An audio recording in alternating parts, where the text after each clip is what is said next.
नमस्कार बच्चों, जय माता दी। आज हम कक्षा 10 का विज्ञान पहले डार्विन की यात्रा के बारे में पढ़ चुके हैं। अब आज हम लोग पढ़ने वाले हैं समजात अंग और समवृत्ति अंग के बारे में। तो चलिए देखते हैं। जब डार्विन इंग्लैंड से दक्षिण अमेरिका की यात्रा पे गालापागोस के टापुओं पर पहुँचे तो वहाँ पर उन्होंने फिंच का और वहाँ की वनस्पतियों का अध्ययन किया और उन्होंने यह देखा कि कुछ अंग पौधों और जंतुओं में ऐसे पाए जाते हैं जिनकी उत्पत्ति एक समान होती है, किंतु लक्षण जो होते हैं, उनके गुण जो होते हैं वह भिन्न भिन्न होते हैं। उपयोगिता उनकी भिन्न भिन्न होती है अंगों की, किंतु जो उनकी उत्पत्ति का आधार है वह कैसा होता है, एक समान होता है। ठीक है, तो ऐसे अंगों को क्या कहते हैं, सजाती अंग कहते हैं। चलिए इसकी परिभाषा को भी हम देख लेते हैं। यहाँ पर देखिए, जंतुओं में भी सजातीय लक्षण आपको दिख रहे होंगे।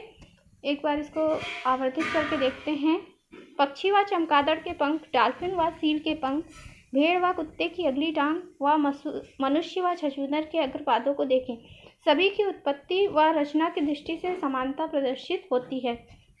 यहाँ अगर आप देखेंगे तो सभी में आपको जो है ह्यूमरस, रेडियस और अल्ना, 3 हड्डियाँ नजर आएंगी। जो येलो कलर में है वो आपकी ह्यूमरस हड्डी है, और जो पर्पल कलर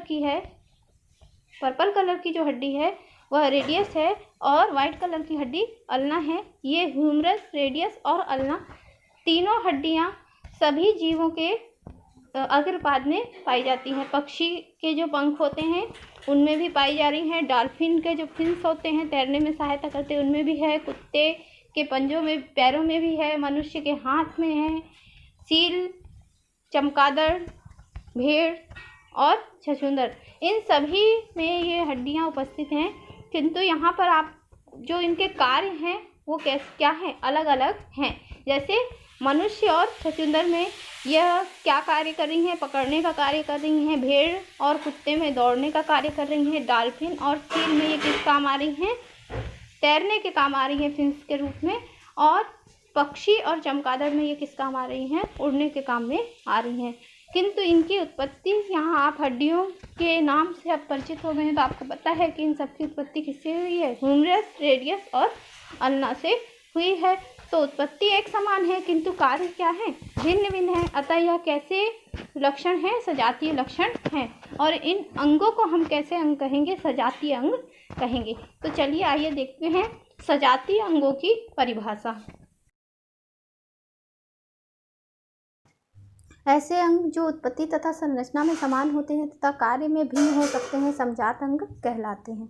ठीक है, तो इसका उदाहरण क्या हो सकता है, पक्षी के पंख तथा घोड़े के अग्रपाद, ये कैसे होते हैं, समजात अंग होते हैं। मनुष्य की बाजू तथा गाय के अग्रपाद, मेढक के अग्रपाद यानी सामने के पैर, और पक्षी के पंख, ये सारे के सारे क्या होते हैं, समजात अंग होते हैं। पहले भी हमने देखा है इस चीज़ को।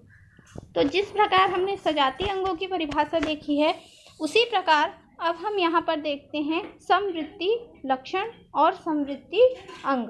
यहाँ पर देखें, कुछ अन्य लक्षण जैसे तितलियों और पक्षियों के पंखों का कार्य होता है समान, पर उनकी उत्पत्ति एक समान नहीं है।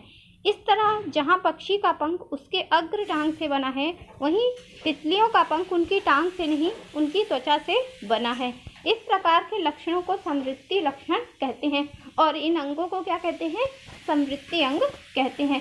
तो जिनकी उत्पत्ति एक समान नहीं होती है किंतु कार्य एक समान होते हैं, ऐसे अंग क्या कहलाते हैं, समवृत्ति अंग कहलाते हैं। और उनके जो लक्षण हैं वो क्या कहलाते हैं, समवृत्ति लक्षण कहलाते हैं। आइए इस परिभाषा को एक बार और अच्छी तरीके से देख लेते हैं।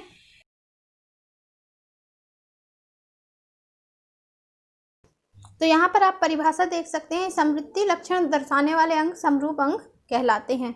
उदाहरण के लिए कीट के पंख तथा पक्षी के पंख, कीट के पंख तथा चमगादड़ के पंख, और चने के पौधे तथा मटर के पौधे में प्रतान। तो आज की कक्षा में बस इतना ही, और अगली कक्षा में हम लोग पढ़ेंगे चयन और विकास की अवधारणा। तो हमारे चैनल को ज़्यादा से ज़्यादा लाइक कीजिए, सब्सक्राइब कीजिए और अपने दोस्तों के साथ शेयर कीजिए जो आपकी तरीके से घर में रहकर पढ़ाई कर रहे हैं, चाहे वो किसी भी विद्यालय के हों, किसी भी क्षेत्र के हों। हमारे वीडियो का लाभ सभी बच्चों और छात्रों के लिए एक समान उठाया जा सकता है। तो इसी के साथ आज का वीडियो यहीं पर समाप्त होता है।